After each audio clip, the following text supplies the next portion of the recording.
The Prodisc L total disc replacement from Synthes Spine is designed to reduce pain, preserve motion, and improve patient function in patients with degenerative disc disease at one level between L3 and S1. The Prodisc L implant is based on a ball and socket design.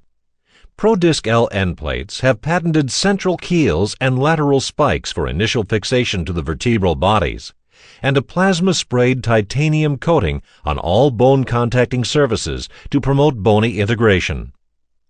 The Prodisc L end plates are inserted in a collapsed position and then distracted for the polyethylene inlay insertion. This modular technique facilitates end plate insertion and provides controlled distraction for polyethylene inlay assembly. Identify and mark midline on the superior and inferior vertebral bodies adjacent to the operative level. Create an annulotomy centered on midline, wide enough to accommodate the Prodisc L implant. Perform a thorough discectomy using the bone elevator and standard rongeurs, kerrisons, and curettes, ensuring the posterolateral corners are free of disc material. Insert the vertebral body spreaders to the posterior margin of the vertebral bodies to gradually remobilize the motion segment. The posterior longitudinal ligament should be completely exposed and released or resected as required to achieve remobilization. Trial implants are used to determine the appropriate implant footprint, lordotic angle, and disc height. Advance the trial to the posterior margin of the vertebral bodies.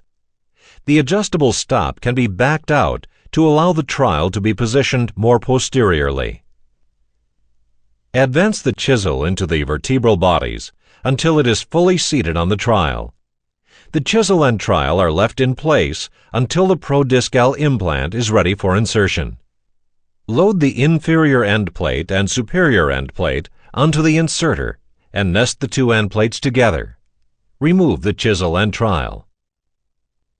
Align the keels of the Prodisc L implant with the chisel cuts and insert the end plates to the posterior margin of the vertebral bodies.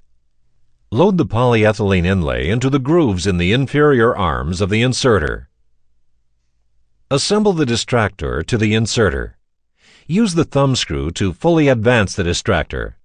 Verify that the posterior edges of the end plates have separated from each other. Insert the inlay pusher into the grooves in the inferior arms.